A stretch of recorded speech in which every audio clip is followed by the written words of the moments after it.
American, but I have always loved to be among Native Americans. So I will go out of my way to visit reservations and Native peoples. So I have talked to, when I lived in Connecticut, I met Chief Tantaquejan and his sister Gladys.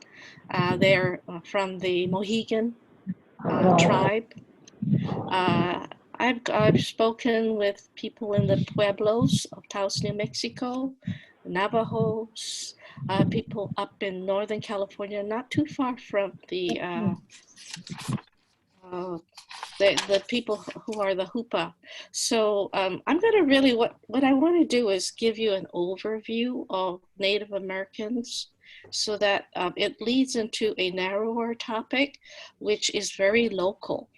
The Jurisdac, Protect Jurisdac project, which our speakers will talk about, is a local project, and most of it does not require a whole lot of energy or expenditure. It's just that you have to contact your local politician, your political leaders, and ask them to support this project, which you'll find out more.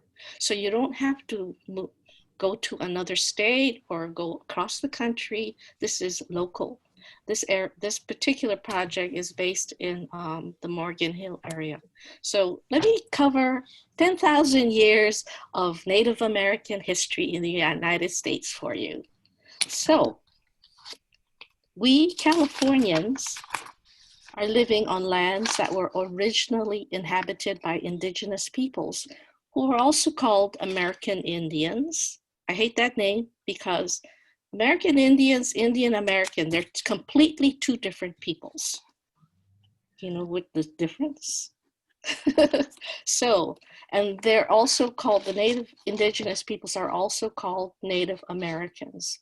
In California, they sometimes like to be called California Natives or California Americans, but that gets confusing too. So it's not the easiest one title kind of subject. So as I said, we've lived here on lands that were occupied 10,000 years ago, some say 15,000 years ago, well before Christopher Columbus discovered America in 1492.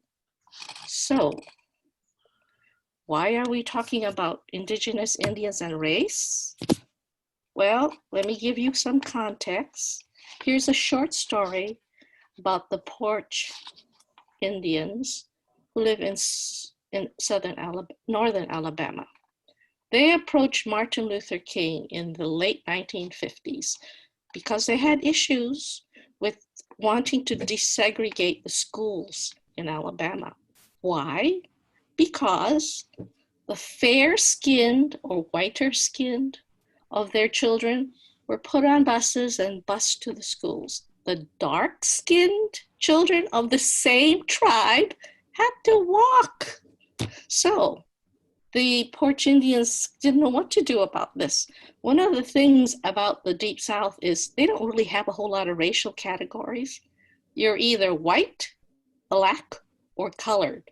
There is no room for tribal identity. And this is one of the issues that tribes have all the time, is how do you determine your identity and how do you self-identify?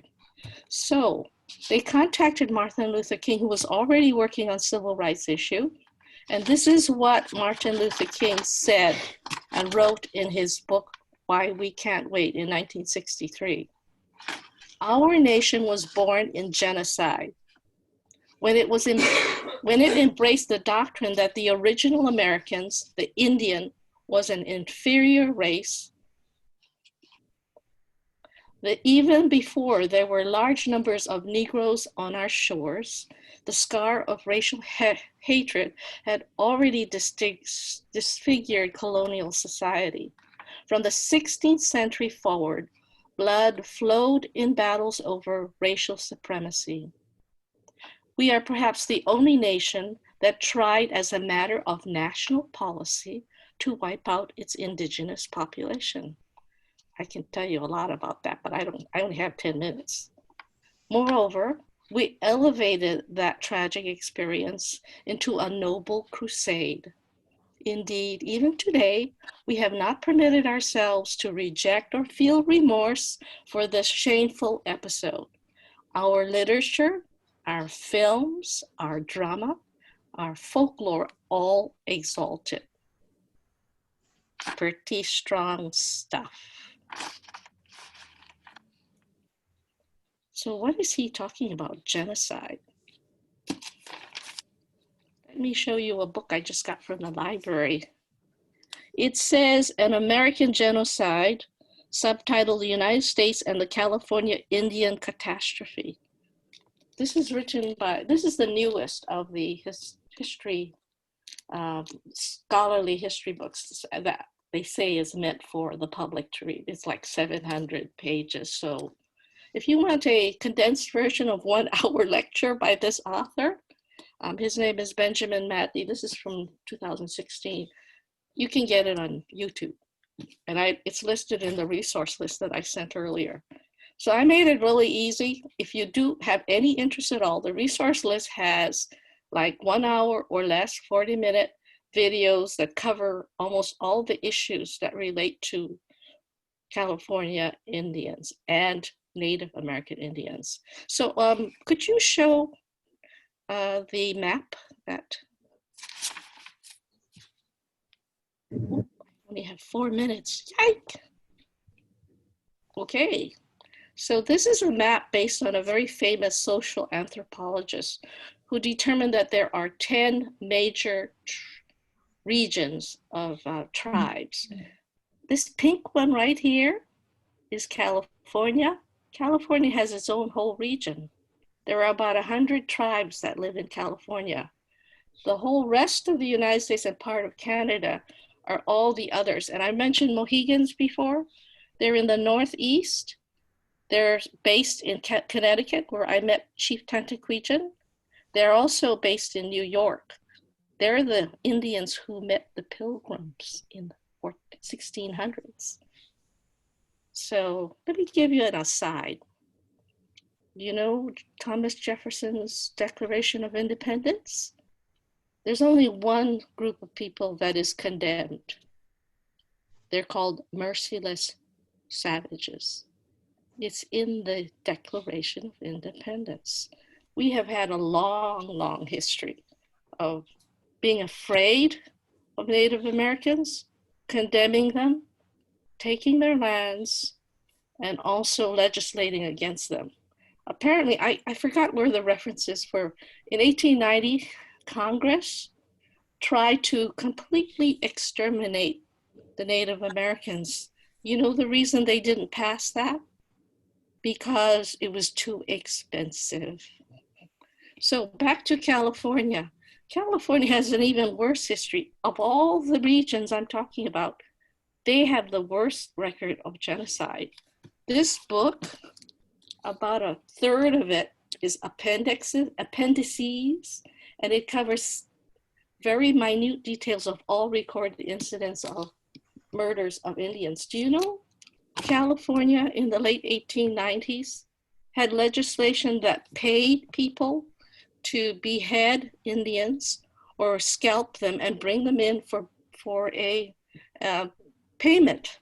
In fact, the two designated groups that that did this were the militia and the vigilantes.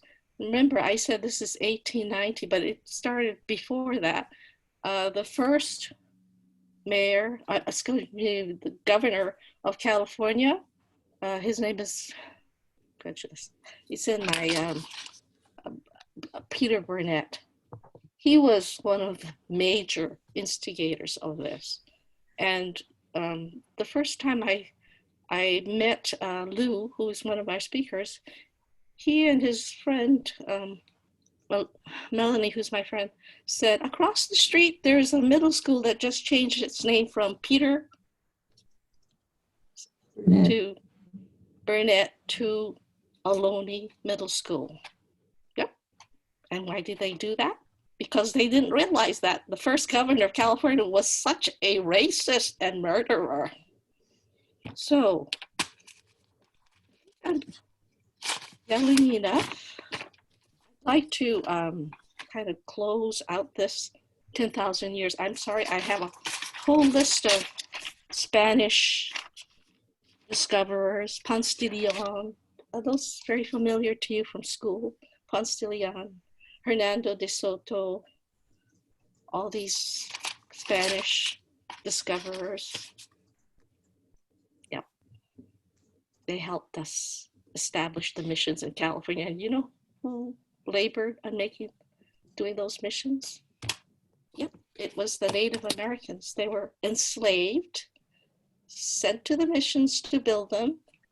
Their culture was taken away. And this, if you remember what Dave Bell said, they tried to civilize the Indians by taking away their culture, forcing them only to understand Spanish at that time, and starving them, exposing them to disease. The losses were huge. Some say that by the beginning of the 20th century, there were like 80% of the Native Americans were killed off from one thing or the other. I'm not sure it's that high, but right now we started with Christopher Columbus, and the majority of the people in the United States were Indians, to there are now 1% Indians in the United States, just to give you perspective. So I think I have spoken 11 minutes. That should cover it. So let me introduce the program that I really want us to focus on, because this is really, I want it to be an action item. I actually spoke to Dave Bell a couple of weeks ago, and I said, you know, there's this local group and they want to know if they can get any support from the local church, and even better, the national church. So I spoke to Dave Bell about that. He said something very interesting, and it all applies to you. He said if a local church supports this SureStack project, the national ministry will support it also, but it takes one church's support. Okay, I just wanted you to know that. So what this program is about is we have two excellent speakers, and I want to thank Dana in particular for helping to set this part of the program up, because it takes a lot of rehearsing. In my case, that I can talk without any rehearsal, probably jabbering away aimlessly. So this program is a brief overview of who Native or Indigenous people are in our own area, the San Jose area. Remember, I talked about the Ohlone Middle School? It's right near the county headquarters on 2nd and Heading, I think. Mm-hmm. So this is a very local issue.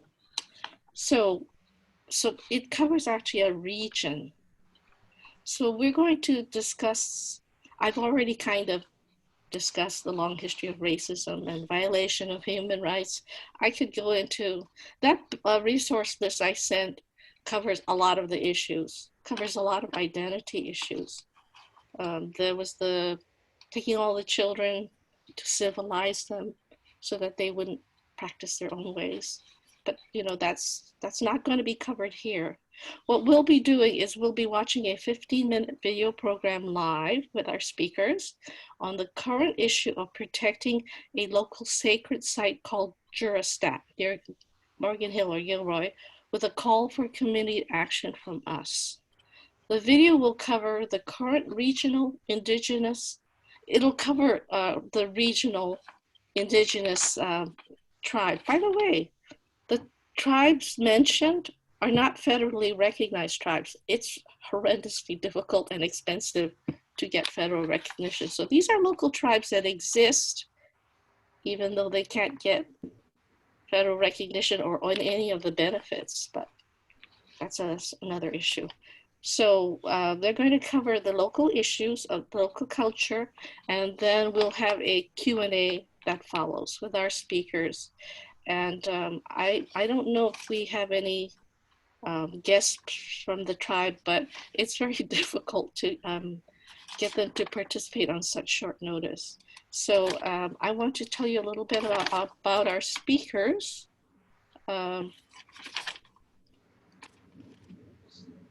Oh, that paper everywhere. Colleen Cabot is a fourth-generation settler from Wyoming who moved to the Bay Area in 1966. She raised two children who are now 28 and 30, and she's a member of the First Unitarian Church of San Jose. She's also on their Rights of Nature group and volunteers at many levels. She joined the South Bay Indigenous Solidarity in 2019. In Wyoming, she was involved in activism on management of public lands, ran a statewide conservation organization, and also a residential field science program, and a community housing trust. This woman is very busy. I feel tired just listening to what she does. She has a master's in geography, natural science from the University of Wyoming. Our next speaker, Lou Chiaramonte, I think that's Italian, actually, I'm not sure. Lou can tell you if you have a question on it. Lou is a fifth-generation resident of San Jose, the former owner of the South Bay's oldest deli, Chiaramonte, on North 13th Street. His background is in cultural resource management, also called contract archaeology. For years, he has advocated for the preservation of cultural and burial sites that have fallen through the regulatory cracks.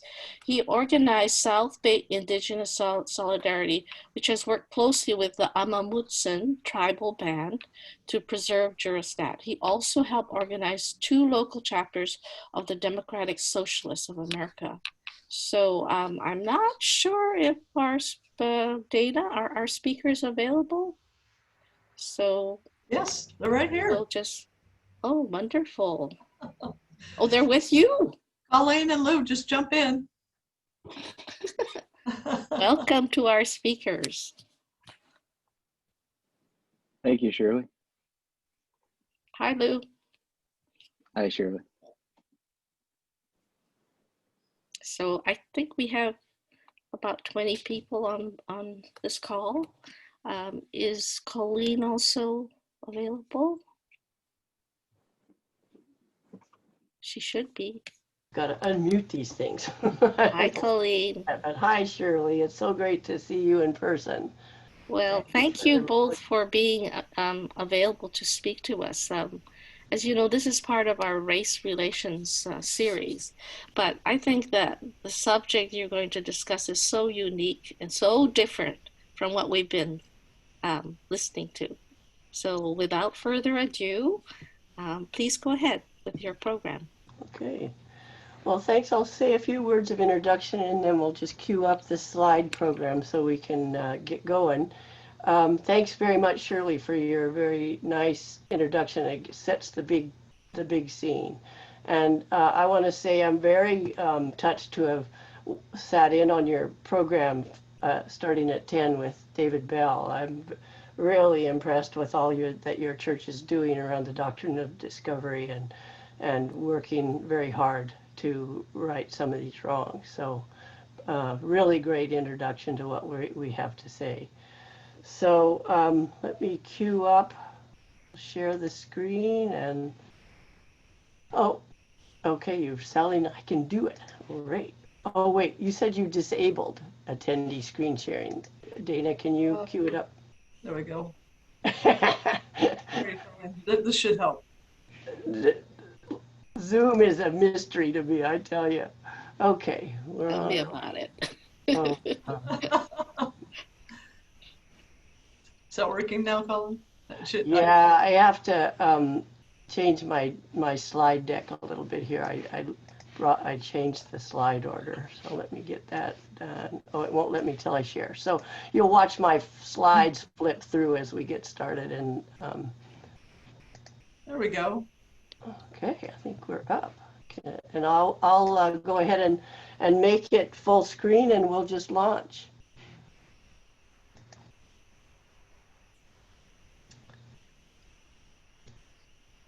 We should be able to see that.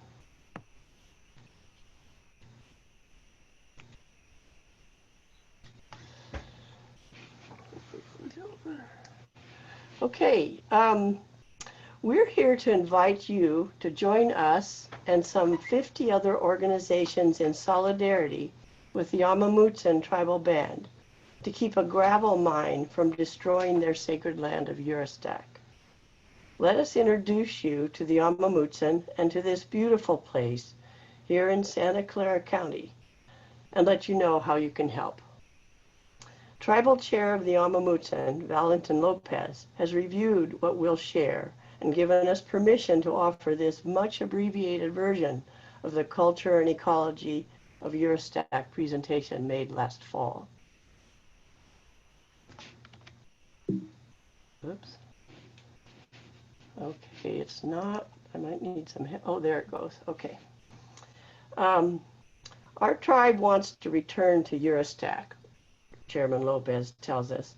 We want to be able to restore our fruit plants, our medicine plants, our basketry plants. We want to restore our ceremonies. There's places of power there that we are aware of, and we'd like to return to those places of power, so that whenever we have prayers and needs, we can go to those places of power and be closer to our ancestors and be closer to Creator. So this is how you can help them get back to Eurostak. Loop. Loop. All right. Eurostak, on the southern toe of the Santa Cruz Mountains near Gilroy, California, is the heart of the ancestral lands of the Amamutsan tribal band. A proposed open-pit mine would decimate the center of this sacred land, causing irreparable loss to this region's cultural and natural legacy. This program offers a brief introduction to the tribe's history, explains the importance of Eurostak, and outlines the impacts of the mining proposal. We will conclude the presentation by describing the growing movement to protect Eurostak and answer any questions you might have. You will be provided with a written Eurostak resource guide with links to the information shared in this presentation, so you can sit back and listen for the time being.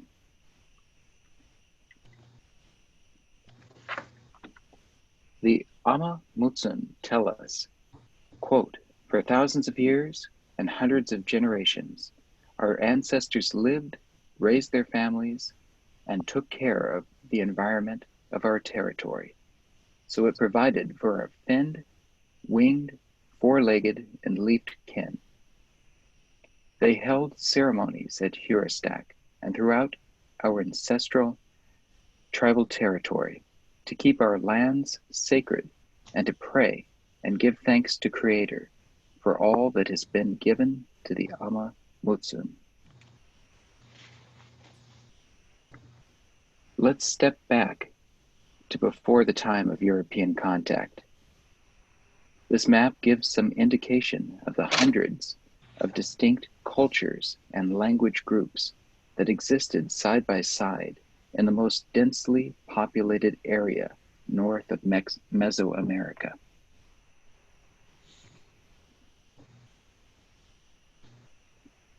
In what will eventually be called the San Francisco-Monterey Bay Area, this map depicts the approximate boundaries of the Ohlone/Costanoan languages.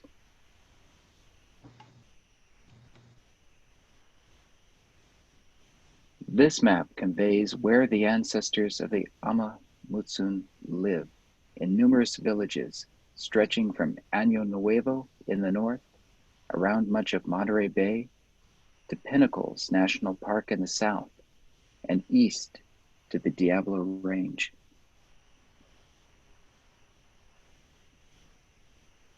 In an immensely diverse landscape, they manage hundreds of plants and animals for food, lodging, tools, and basketry.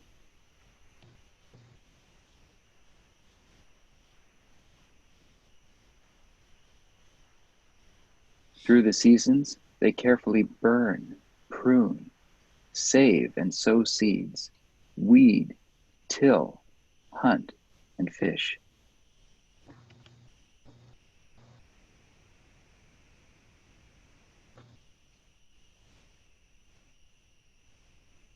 thereby fulfilling their obligation to Creator to protect and steward the land in ways that support the health of all living beings.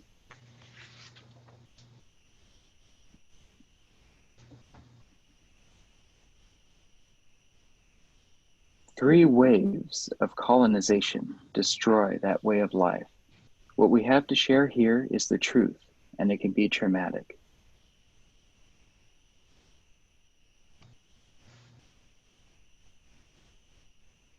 First, from 1769 to 1834, more than 20 politically distinct bands of Mutsun and Awaswas-speaking indigenous people are enslaved at Mission San Juan Bautista and Mission Santa Cruz. Their surviving descendants have become today's Ama Mutsun band. At Mission San Juan Bautista alone, disease and brutality kill over 19,400 indigenous people. Perhaps 150,000 indigenous Californians die during the mission period.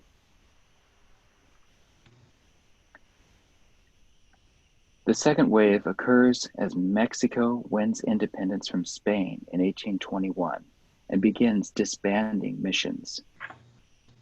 Many California Indians become indentured servants on large ranchos, while others struggle with poverty and hunger, unable to return to their former communities and ways of life that have been shattered. Promises made to return lands to tribes are abandoned. Shipping traffic increases, hunting and trapping and logging reduce native animal and plant populations, and diseases further spread.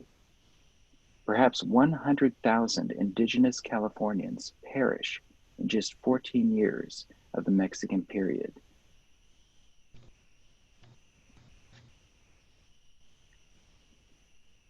The third wave, the American period, starts when Mexico cedes California to the United States after war ends in 1848.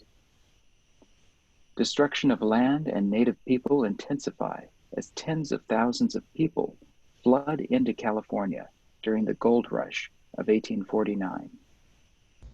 California's first civilian governor, Peter H. Burnett, signs an executive order to exterminate Indians. Bounties are paid and military funded for this purpose, expending over $1.2 million.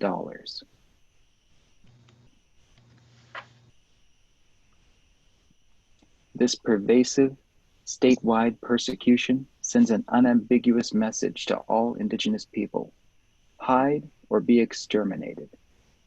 The federal government eventually signs treaties with some California tribes, including Mutsun ancestors.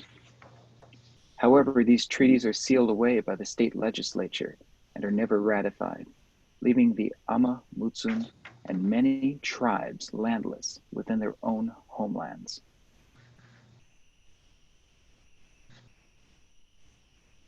During the gold rush, prospectors kidnap many California Indian children and sell them into slavery. Horrifically, this girl's price is a pound of gunpowder and a bottle of whiskey. Settler colonizers take other children from their families and send them to distant boarding schools where their language and cultural practices are banned. The settlers and the state lay claim to virtually all remaining indigenous lands. Indigenous families survive largely as laborers on farms and ranches. During the colonization period of 1769 through 1890, the California native population plummets from over 300,000 to 17,000 in the entire state. There is certainly much more to the story of this marginalization and erasure of indigenous peoples continuing to this day. But the Ama Mutsun tribal band is still here and strong. Chairman Lopez reflects, in 2006, the tribal elders came to us and said, our creation story tells us it is our responsibility to take care of Mother Earth and all living things, and we must find a way to do that. So we began to relearn that indigenous knowledge. The tribal band creates the Amamutsan Land Trust in 2012 as an important step to restore the tribe's relationship with their ancestral lands through traditional stewardship practices, ceremony, and youth programs. The Land Trust has carved out many agreements with public agencies in this quest. They practice Amamutsan traditional stewardship in Pinnacles National Park. They teach their children plant identification and make wholesome foods at an ancient village site in Año Nuevo State Park. And they gather for ceremonies at the summit of Mount Amanam, where the tribe established a cultural and conservation easement with the Mid-Peninsula Regional Open Space District. Tribal members come to the Learning Garden at UC Santa Cruz Arboretum to perfect their growing plant knowledge, and the Amamutsan Stewardship Corps works throughout the region, restoring Mutsun stewardship practices to the land.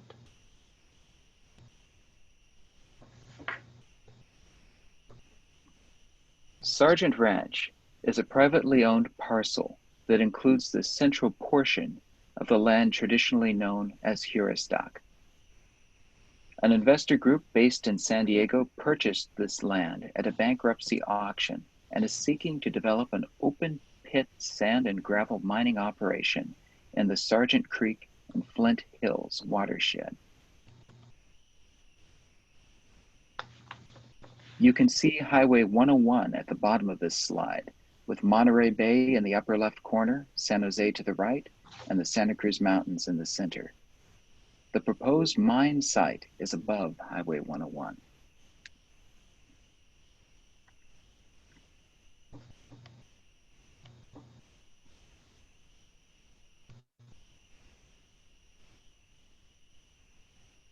Here is an existing open pit mine just south of Huristock, operated by Granite Rock Incorporated.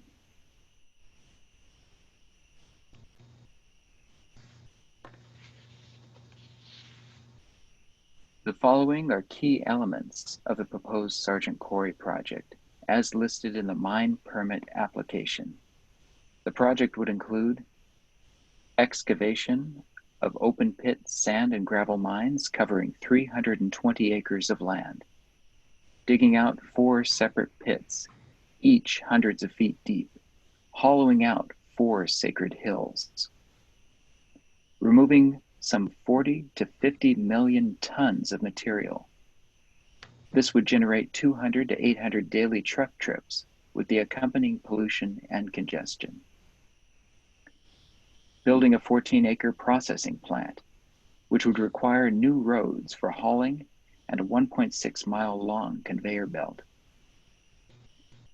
Withdrawing 76,000 gallons of groundwater from a sensitive aquifer every day over the 30-year operating life of the mine. Stockpiling waste rock for so-called reclamation. Tribal Chair Lopez states, quote, "This is a major issue for our tribe. These developers plan on tearing down and monetizing our most sacred site. And so we're going to fight to stop that," unquote. What's more, conservation ecologist Dr. Stuart Weiss tells us the mining pits and well pumping would eventually irrevocably damage the watershed of Sargent Creek and alter the flow of seeps and springs that feed this important stream. This topographic map shows Sargent Creek as a black line with elements of the mine in red, including the smaller waste rock and topsoil stockpiles and the 2 larger pits. As you can see, this mine means the end of Sargent Creek as a functional watershed, with water already a massive concern in the region.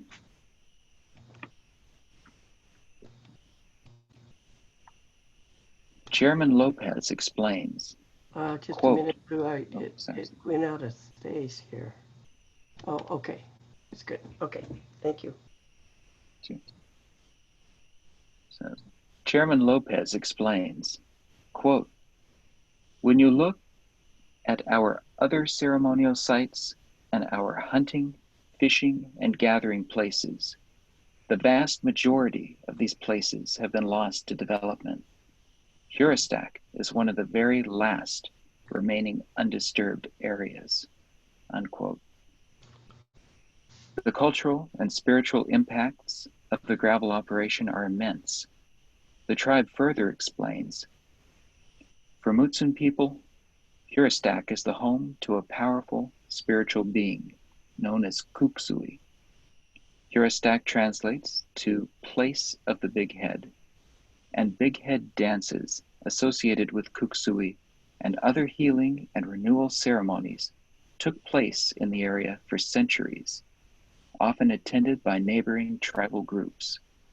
The entire area, now known as Sargent Ranch, contains a complex of storied cultural sites and features of spiritual significance. As Alice Kaufman of Green Foothills explains, this is land valued by people around the region. In recognition of its unique habitat values, the Santa Clara Valley Open Space Authority identified the Sargent Hills as a conservation focus area in 2014. Local conservation organizations such as the Peninsula Open Space Trust and the Nature Conservancy also consider Sargent Hills, Huristack, as a top priority for protection.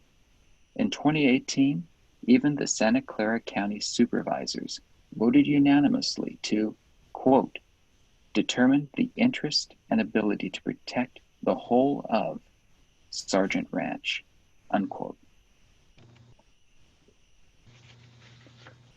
Huristack is home to threatened and rare species, including the California red-legged frog, California tiger salamander, and American badger. Huristack is also critical to maintaining biodiversity as part of the only wildlife corridor to link the Santa Cruz, Gavilan, and Diablo mountain ranges. As Dr. Stuart Weiss states, the proposed mining operation at Huristack, with its heavy equipment, lighting, and haul roads, is, quote, basically going to form an arc that cuts off the best available wildlife crossings under Highway 101, unquote.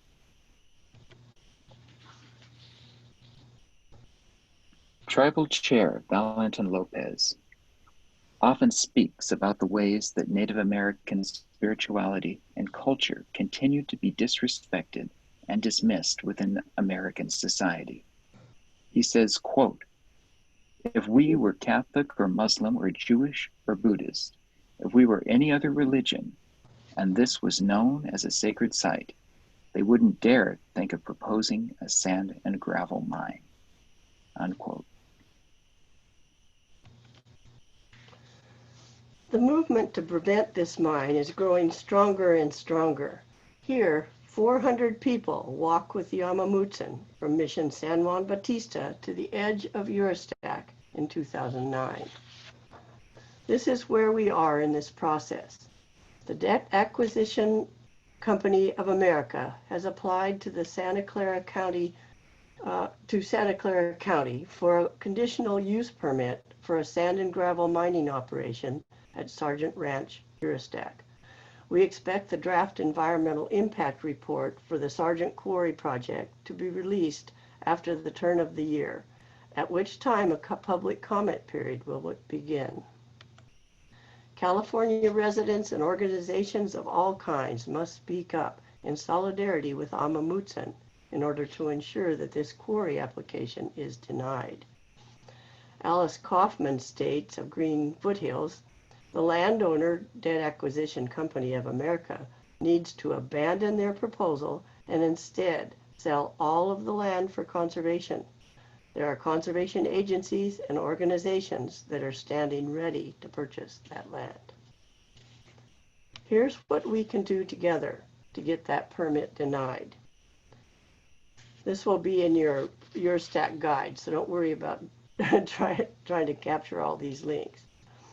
Sign the petition at protectyourstack.org and get on the mailing list for periodic updates. Contact the Santa Clara County Planning Commission and Board of Supervisors, asking them to deny approval of the Sargent Quarry project. After the draft environmental impact report is released, submit a comment letter or attend a public hearing during the comment period.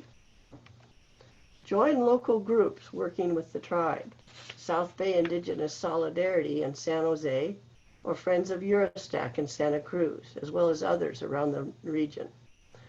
Both these groups hold Zoom meetings on the first and third Thursdays of each month. Have your organization sign the statement of opposition. Please like, Please like the Protect Eurostack Facebook page and follow Protect Eurostack on Instagram. And write letters to the editor of your local papers and spread the word. The Eurostack resource guide contains contact info to help you take these actions. I'm going to type into the chat the place you can listen to the full panel discussion, which is about an hour long. You can hear Chairman Lopez describe in detail their interest and heritage in Eurostack. Alice Kaufman of Green Foothills, our conservation partner, described all this in more detail, and Dr. Stuart Weiss described the ecology. So we hope you will join us, along with more than 50 other organizations, to protect Eurostack. Thank you so much for your attention to this presentation. We look forward to working with you to protect Eurostack. We'll be glad to answer your questions.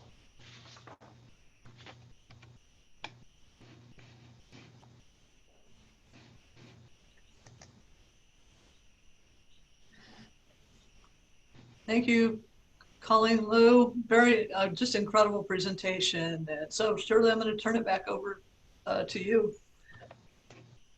Thank you, Dana. What I see right in front of me is the cover title of. Sorry, I'm trying to get. That's okay. There you go. I don't know if anyone has questions. We do have a list of thought-provoking questions to. Maybe before we get into your questions, Shirley, Okay. just see if anybody has questions of the presenters at this point. Okay. Does anybody have questions for our speakers? I do. I'm Virginia, and thank you very much for this presentation. Wow, I had no idea this was going on, and I'm a civil engineer, and I fully understand the need for concrete, and that's why they the gravel. But you know, we want to protect this if we can. Who are the other organizations, you know, that are ready to purchase the open space districts and that kind of thing? And then what kind of cost to buy the property back, do you think? Well, I'll jump in, and Lou, I'm sure you'll have lots to say here. We belong to a strategy advocacy group that works with the tribe. It includes the main conservation partner is Green Foothills, who you heard Alice speaking in the script.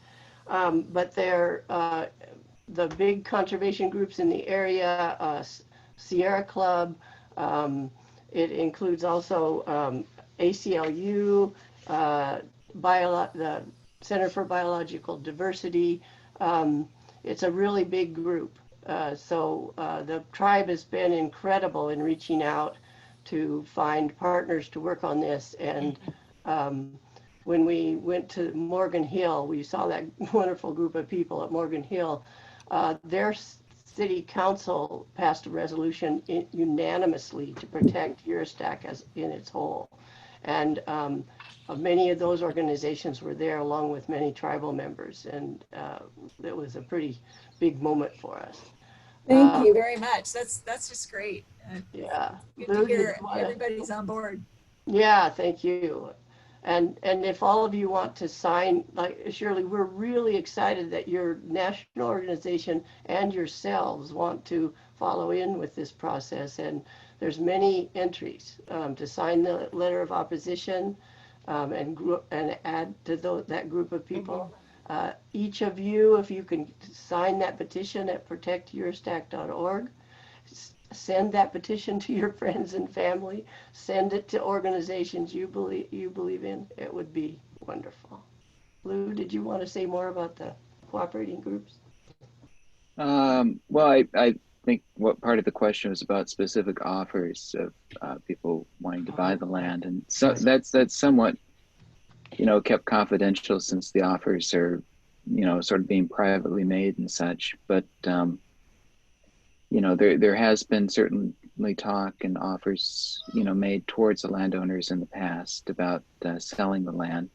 It's hard to say exactly how much they want to sell the land for because they bought it in a bankruptcy, you know, auction. And, you know, obviously if they can somehow develop the land or get permits to develop it, it raises the price. So, or theoretically does, but it would definitely be in the, you know, tens of millions one way or another, because Sargent Ranch itself occupies over 6,000 acres of land. So, Thank you.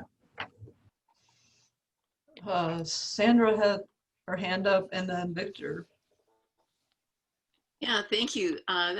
Thank you so much for the presentation. That was really, really informative, and Shirley also for all the background information. I have just two questions.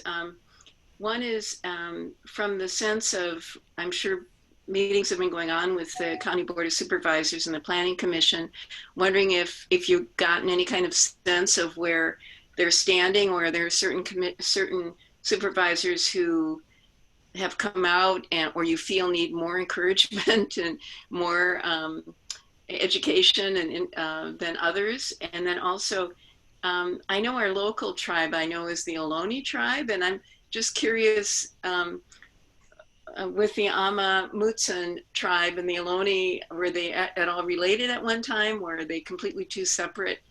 And those are my questions. Thank you. I'll start out by saying, now I'm going to have to remember your first question.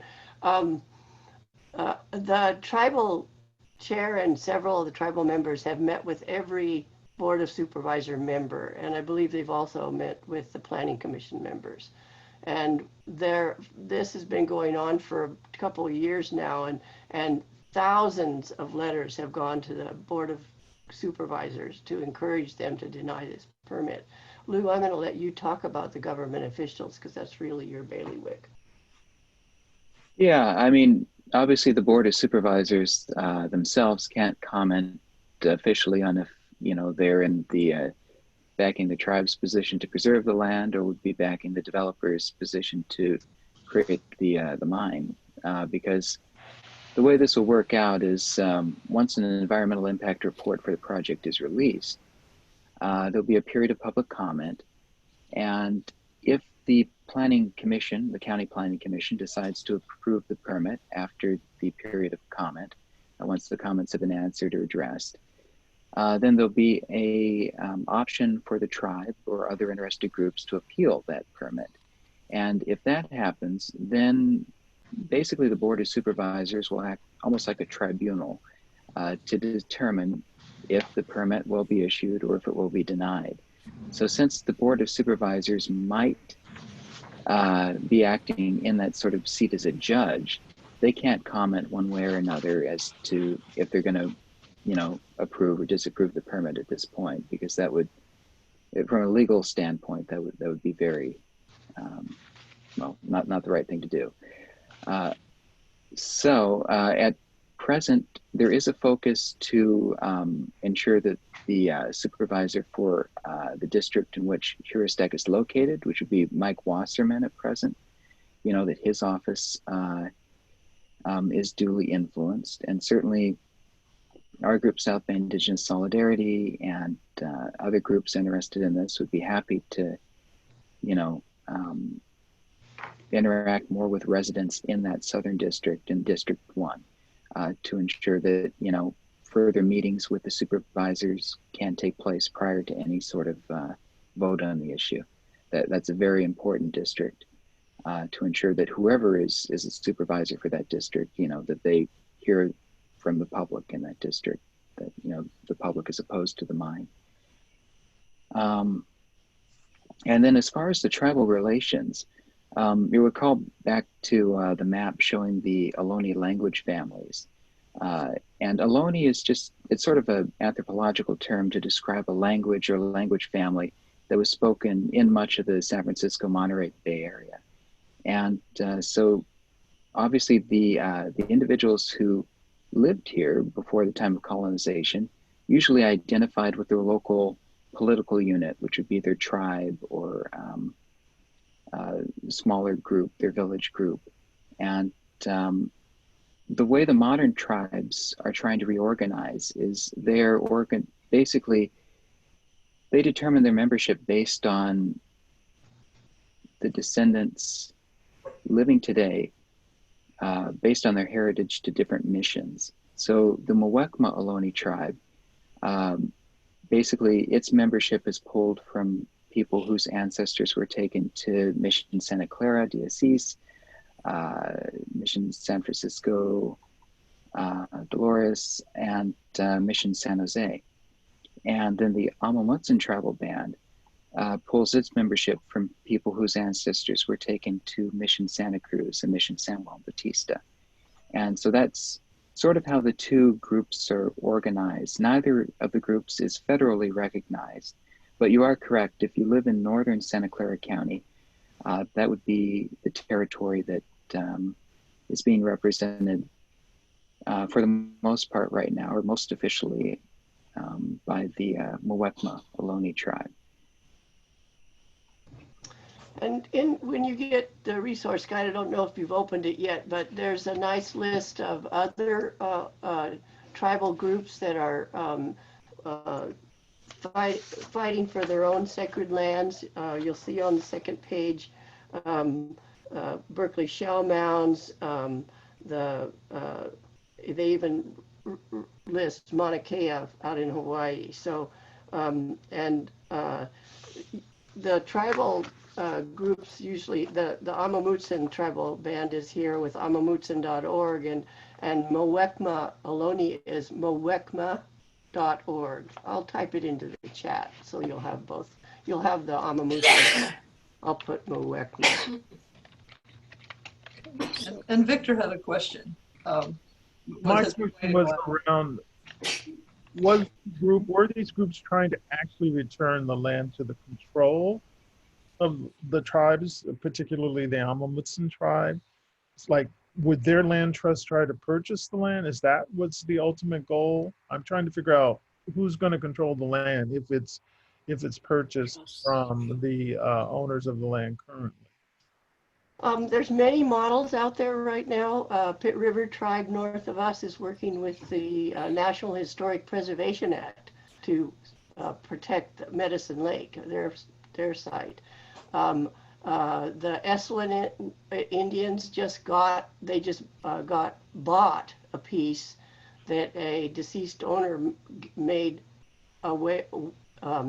it available to them, but they got money through the California Resource Act, which provides some money for Indigenous people to buy and preserve their sacred lands and cultural objects. The Amamutsan themselves, through their land trust, are setting themselves up to be capable of managing land. As they are a landless tribe, they would like to manage land. Up in Canada and other places, there are areas that have been created called Indigenous stewardship areas, so that the tribe has primary management through their own practices to maintain the landscape. And oftentimes those stewardship areas are worked out with public access in mind. They'll have information sites, and they'll have people can access it and hike in there, but the tribes would dictate how exactly that happens. Or it could be become a state park, and and given and worked with the Amamutsan to develop cultural sites. So there's many different options here, and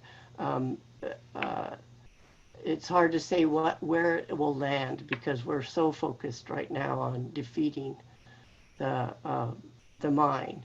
But they are in place, the Amamutsan Land Trust, to be able to receive land and manage it if that should come to pass. Thank you. You're welcome, Victor. Shirley.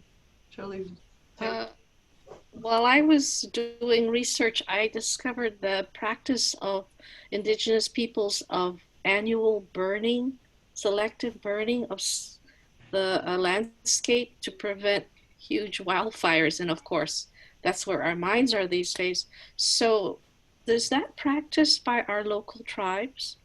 I know that it was made illegal by the government, federal government. They stopped that practice, but it had been going on for thousands of years to control, possible lightning and fires, wildfires. So is that practiced here?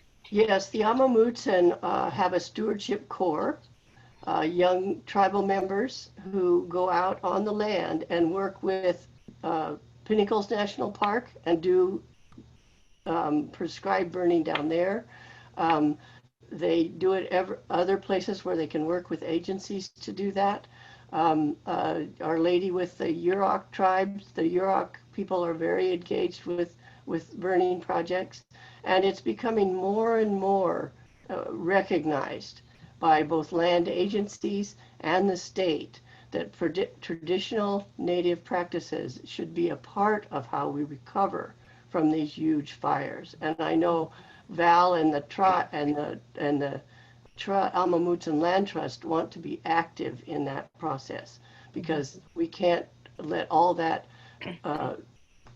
grow back up in way too thick so that we have these immense fires again. Those traditional fires, I almost took out that slide with the fire in it. My sister said, don't put that up right now.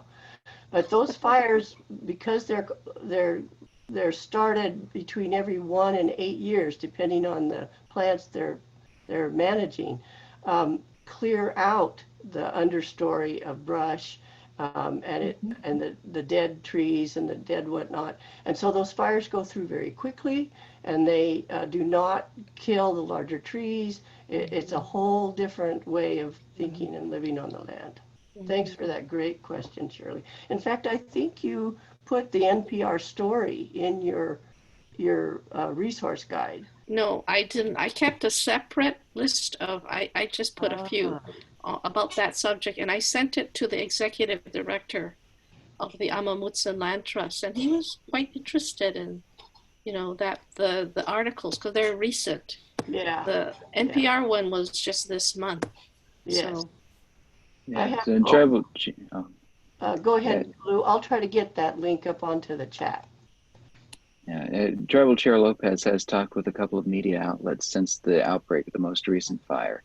One of the epicenters was just south of Chiaramonte, which is sort of the headquarters for the Land Trust, located on the central coast near Año Nuevo. And unfortunately, it's a sad state of affairs that a lot of cultural sites might be endangered by the fire that has occurred, and due to erosion, and also just due to the firefighting techniques themselves, the trenching, everything else that disturbs the ground. And so, it's a tragedy that so much traditional culture might be, lost because the traditional methods haven't been followed. But the tribe has worked with CAL FIRE in the past and done some trial burns in the Santa Cruz Mountains, over the past few years. And we can try to get you a couple of, there should be a couple of YouTube videos actually where the tribal chair, Valentin Lopez, has actually spoken specifically about controlled burns and the tribe's interest in reinstating them. Mm-hmm. So our time is nearly up. It's been a fascinating topic, and it's actually very local. So we are so blessed to be able to learn about Hierostadt and the indigenous peoples. So I think what we learned that there is such a thing as indigenous wisdom that is has a spiritual element that we need to grapple with our own understanding of our own exalted um, belief system. So, you know, there's a lot to learn from, and I really want to thank the speakers, Lou and Colleen, for sharing this wonderful resource. And I thank all of the people who are participating also, and Dana especially for organizing the Zoom format for everyone. So I'm not sure where we go from here, Dana. Well, I just also want to thank you, Shirley, for all the time you spent on this and organizing it. Very much so, Shirley. I know you were deeply invested in this, and all the leaders again. I mean, I know we've thanked often, but not enough in my mind, because this has been a really remarkable series. Special thanks to Lou and Colleen for the time.